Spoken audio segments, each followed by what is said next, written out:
Saya Yohanes sebagai nenek dan narator pertama. Saya Felina Septiana berperan sebagai bawang putih. Zaman dahulu kala di sebuah desa tinggal sebuah keluarga yang terdiri dari ayah, ibu, dan seorang gadis remaja yang bernama Bawang Putih. Mereka adalah keluarga yang bahagia. Meski ayah Bawang Putih hanya pedagang biasa, namun mereka hidup rukun dan damai. Namun suatu hari ibu Bawang Putih sakit keras dan akhirnya meninggal dunia. Bawang Putih sangat berduka, demikian pula dengan ayahnya.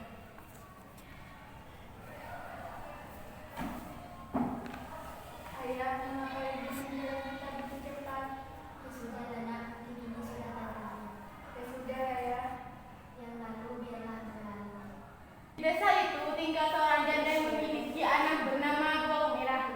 Semenjak ibu Bawang Putih meninggal, ibu Bawang Merah sering berkunjung ke rumah Bawang Putih. Dia sering membawakan makanan, membantu Bawang Putih membersihkan rumah, atau hanya menemani Bawang Putih dan ayahnya ngobrol. Assalamualaikum. Saya Putih, ini ada sedikit makanan untuk kamu dan ayahmu. Terima kasih, Ibu. Iya, sama-sama. Silakan duduk.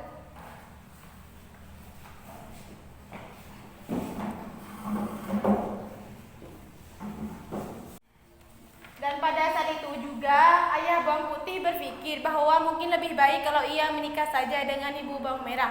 Dengan pertimbangan dari Bawang Putih, maka ayah Bawang Putih menikah dengan ibu Bawang Merah. Gimana kalau ayah menikah dengan ibu Bawang Merah? Aku setuju, ayah. Kalau kamu, Nak? Aku juga setuju, ayah. Depanmu? Iya, nak, saya setuju.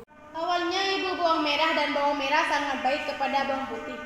Namun lama-kelamaan sifat asli mereka mulai kelihatan. Mereka kerap memarahi Bawang Putih dan kerap memberinya pekerjaan saat yang berat jika ayah Bawang Putih sedang berdagang. Tentu saja ayah Bawang Putih tidak tahu karena Bawang Putih tidak pernah menceritakannya. Nih, kamu harus mencuci baju itu dan mengepel serta membersihkan seluruh ruangan ini. Putih, cepat bersihin tempat tidurku, jangan lupa ya. Awas kalau masih kotor. Suatu hari ayah Bawang Putih jatuh sakit dan kemudian meninggal dunia. Ayah sudah tidak kuat lagi.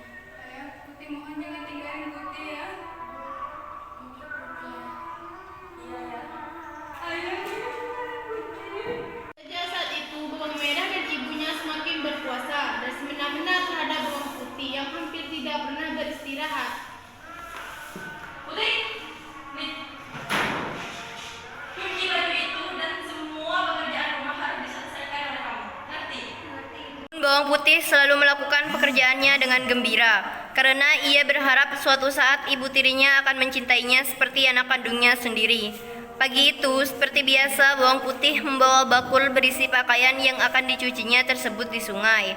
Dengan berjanji kecil, dia menyusuri jalan setapak di pinggir hutan kecil yang dia lalui. Hari itu cuaca sangat cerah. Bawang Putih segera mencuci semua pakaian kotor yang dibawanya. Saking terlalu asiknya, Bawang Putih tidak menyadari bahwa salah satu baju ibu tirinya hanyut terbawa arus. Celakanya, bajunya yang hanyut adalah baju kesayangan ibu tirinya. Ketika menyadari hal itu, Bawang Putih mencoba menyusuri sungai untuk mencarinya. Namun Bawang Putih tidak berhasil menemukannya. Dengan putus asa dia kembali ke rumah dan menceritakan kepada ibunya. Ibu, maafkan Putih, baju itu terhanyut di bawah air. Apa? Dasar kamu, aku gak tahu. Kamu harus cari semua bajuku itu yang hilang. Putih terpaksa menuruti keinginan ibu tirinya. Dia segera menyusuri sungai tempat mencucinya tadi. Matahari mulai meninggi, namun Bawang Putih belum juga menemukan baju ibunya. Dia memasang matanya dengan teliti, diperiksanya setiap juluran akar yang menjorok ke sungai. Siapa tahu baju ibunya tersangkut di sana. Di mana baju itu? Bantu Putih untuk menemukan baju itu, ya Allah. Sudah mulai gelap. Bawang Putih mulai putus asa. Sebentar lagi malam akan tiba. Dari kejauhan nampak cahaya lampu yang berasal dari sebuah gubuk tepi sungai. Bawang Putih segera menghampiri rumah itu dan mengetuknya. Permisi. Siapa kamu, Nak? Saya Bawang Putih.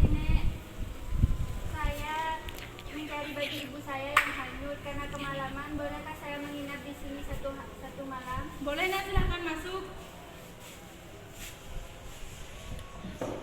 Oh, jadi ini bajumu, Nak?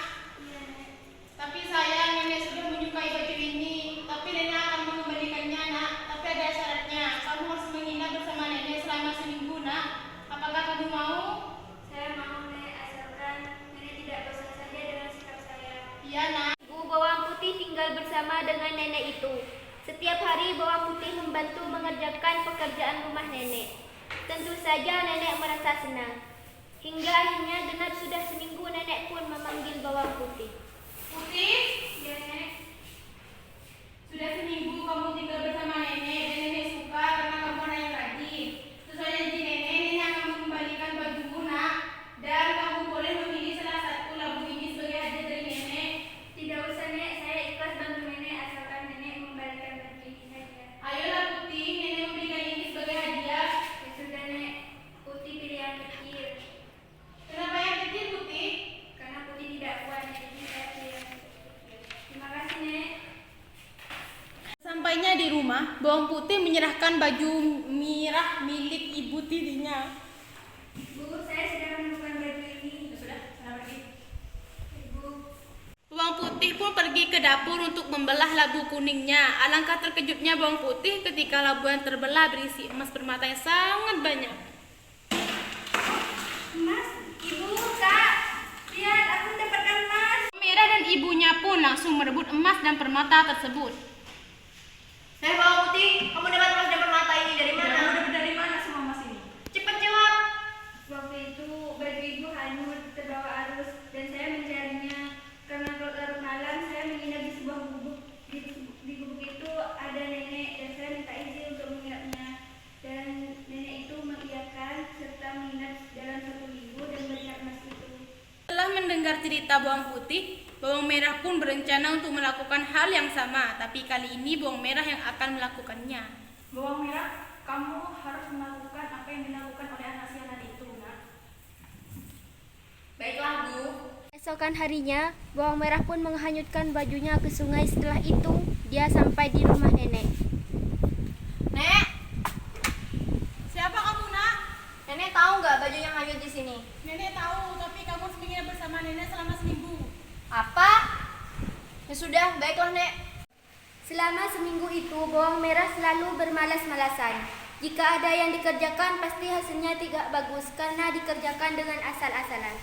Akhirnya, setelah seminggu, nenek membolehkan Bawang Merah pulang. Nek, bukankah seharusnya nenek memberikan aku labu? Baiklah, Nak, kamu boleh memilih salah satu labu ini. Di rumah, Bawang Merah segera menemui ibunya dan dengan gembira memperlihatkan labu yang dibawanya. Karena takut Bawang Putih minta bagian, mereka menyuruh Bawang Putih untuk pergi ke sungai. Putih, kamu pergi ke sungai untuk mencuci baju itu. Bawang Putih pergi, mereka membelah labu tersebut, tapi ternyata yang keluar bukan emas, melainkan binatang berbisa seperti ular. Binatang itu langsung menyerang Bawang Merah dan ibunya hingga tewas.